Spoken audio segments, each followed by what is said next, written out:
Okay, good morning, good morning, good morning. Isang malamig na umaga. Okay, sana lahat po ng ating mga subscriber ay safe ngayon, no? Kahit medyo pangalan nito, masamang panahon, lakas ang ulan. Ano yan, shout out sa mga buhaya dyan, no? Okay. Ang daming binaba. Sana ho, yung mga e-bike nyo, no? Huwag nyo pong ilulusong sa baha. Okay. Ang topic po natin ngayon guys is transmission. Okay.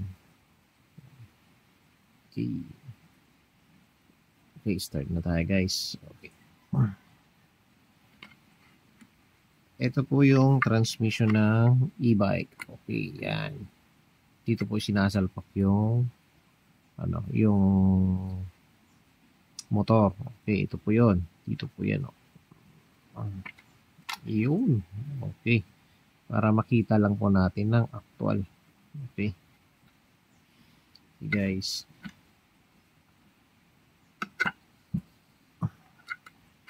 Dito po yung kanyang kargahan ng pangalan na ito. Oil. Okay. Okay. Dito po kayo magkakarga. Ito yung taas. Ito yung baba. Paalala nga lang pala guys, no? Pag nagdi-DIY na change oil. Paalala ko lang. Guys, hindi masyado tong hinihigpitan, no? Kasi mabilis siyang ma-loose thread.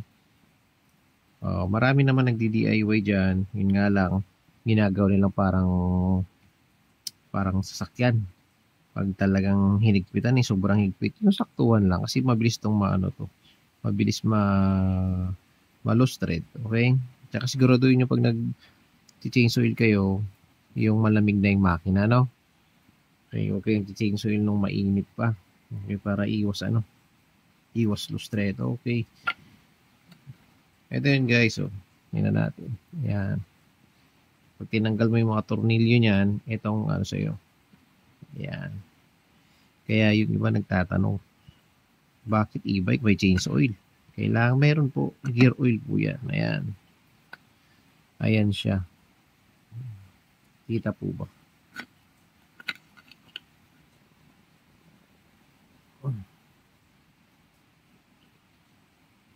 Ayan po ang itsura ng transmission ng e-bike. Okay. Ayan o. Ayan. Lahat po may bearing. Kaya pag hindi nyo po yan lalagyan ng oil, matutuyuan ng oil, dyan po nangyayari yung pangalan nito. Nagdi-drain. Okay. Kumbaga parang maingay. Parang hirap umandar yung e-bike tsaka pag tumatakbo parang ito maingay. Okay. Ayan lang naman yan guys. Bearing niya, ito yung mga kailangan talagang laging may oil para smooth yung takbuhan, para hindi maingay. Ayan. Ayan. Kaya iba nagtataka e-bike may may oil. Ayan. Kita po. Kaya wag po kayo maniniwala dun sa sinasabi ng iba, e-bike hindi yan chine-chase oil. Chine-chase oil po yan. Gear oil lang naman po yan. No? Ito yung loob niyan. Okay. Kasi kailangan pa rin talaga nitong mga gear na laging may oil para smooth yung pagtakbo. Yan po natin. No?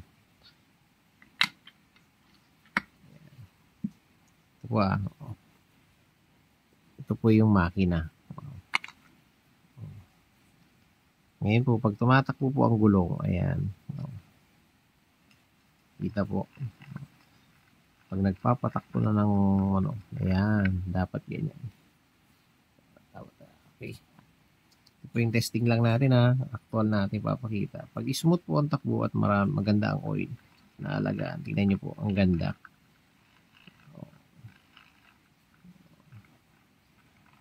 Ayan. Yan po yung talaga actual niya ng performance. Okay. Pero kapag wala pong oil yan at siguradong matigas pangalan nito, yan po yung nakikita nyo sa ibang e-bike na maingay. Malayo pa lang dinig na. Okay. Kaya ugaliin lang natin magpalit ng oil every 3 months kung kakakayanin every 3 months. So, okay. Hindi yung magpapapalit ka ng oil kapag yung pangalan to kapag sira na. Okay. Oops. Okay, ganyan no. Oh.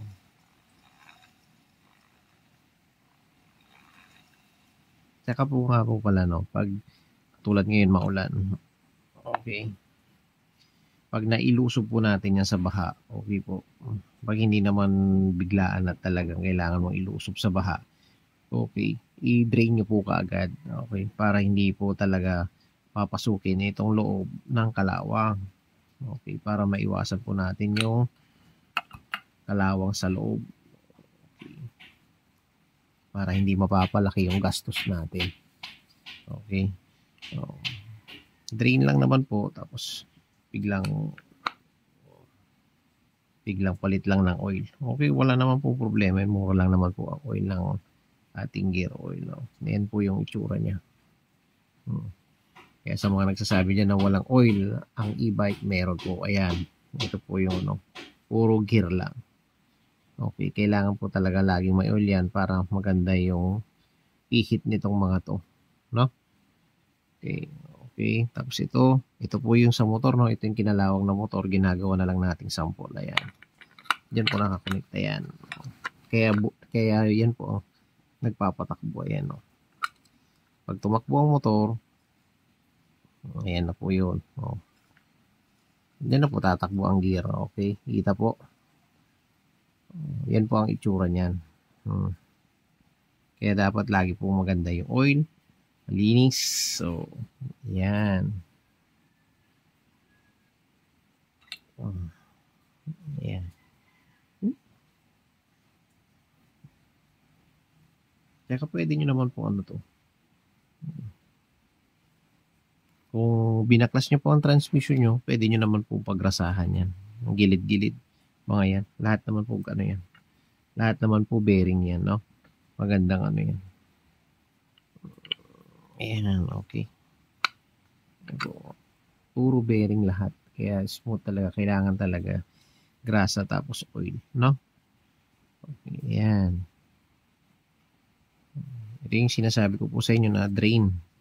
Okay. Dito po yun, no? Kaya mabilis siyang ma-lost thread yan kasi pundido po itong pinaglalagyan niya. Kung hindi ako nagkakamali, no? Pundido siya. Kaya ingat-ingat lang po sa paglalagay ng oil. Huwag po masyadong pipersahin. Ayan. Ayan po itsura niya.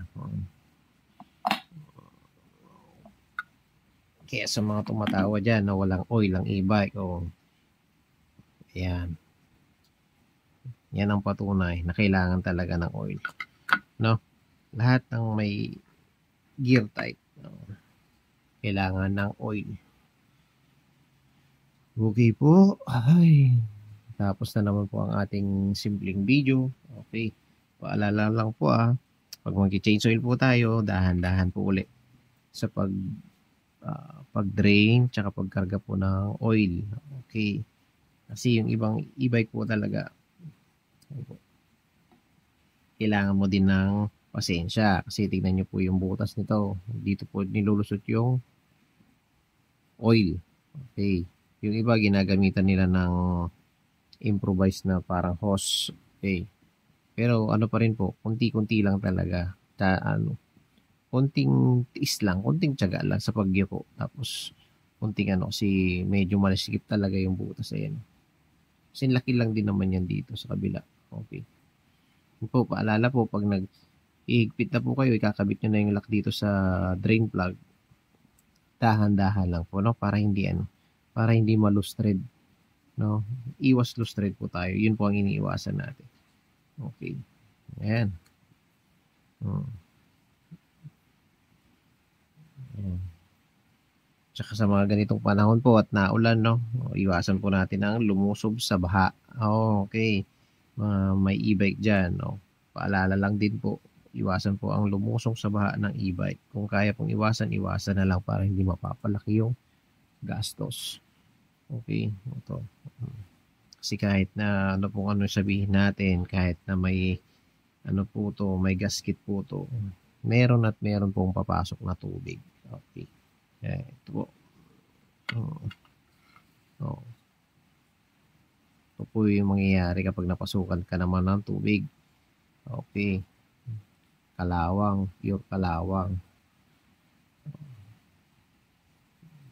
Okay, ito po lagi kong pinapakita sample para mapakita po sa inyo ng actual yung mangyayari po, no? Siyempre po, persado na yan. Ayan po, magkakabasag-basag. Kasi kinakalawang na po, tatakbuhin mo pa. Hindi mo naman alam yung nasa loob yan kung hindi mo pabubuksan. Ayan po. Okay.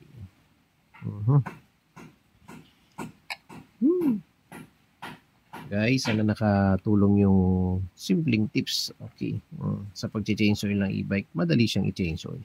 Pero dapat, dahan-dahan lang din, no? Huwag mo gawin parang motor o kaya paging sasakyan. Okay? Alalay lang lagi kasi manipis yung mga gamit. Okay? Tapos ito po, mahirap po maghanap ng ganito. Housing ng transmission po, no? Okay. Ayan. Okay guys, sana nakatulong yung simpleng video ko to. Okay. Maulan na umaga sa inyong lahat. Ride safe. Power. Peace out. Peace. Power. Power.